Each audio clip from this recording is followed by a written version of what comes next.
Hi. Morning. How you all doing?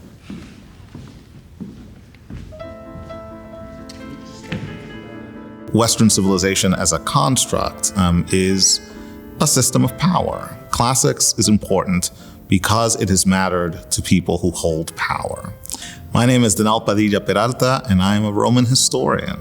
Classics remains important today to the extent that it can give us a vocabulary and a set of practices for not just making sense of our world, but empowering communities that have been subject to historic and contemporary forms of oppression. By the classics, I mean the study of ancient Greek and Roman communities and the ancient Greco-Roman Mediterranean more broadly. The study of classics was formerly thought to be important because it was seen as central to the rise of Western civilization.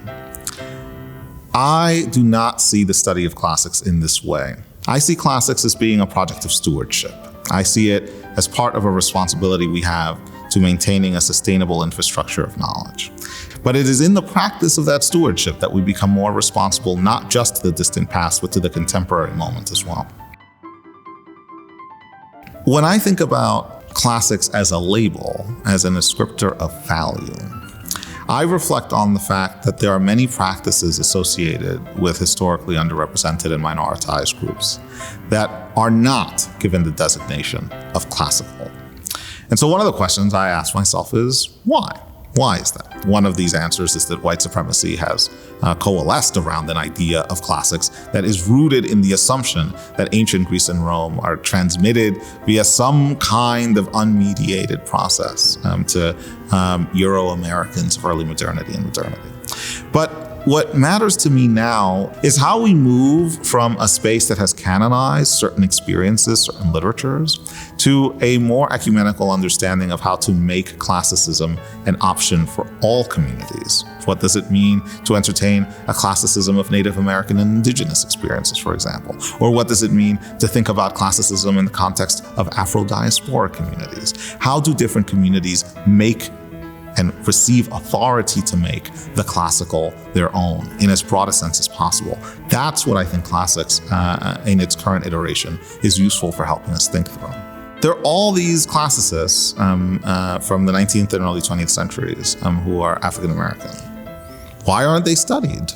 That's something that really matters to my work. And I think studying that and figuring out why they're not part of the history of the discipline is as important to understanding the present composition of the discipline as it is to understanding how the discipline might become a more inclusive space one day.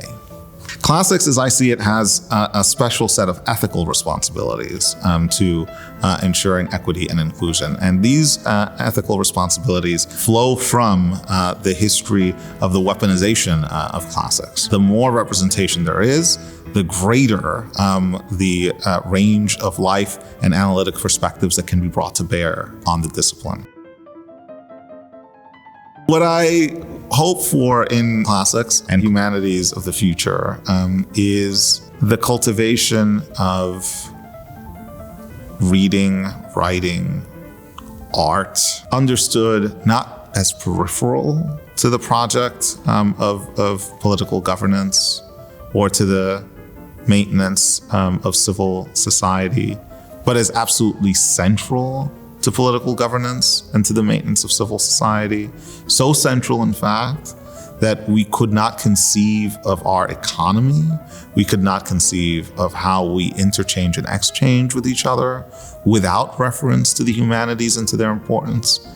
But that would further entail then a radical realignment of our political and economic structures to facilitate a fully encompassing embrace of the humanities and arts essential to every facet of our lives. My name is Dan-el Padilla Peralta, and I am a forward thinker.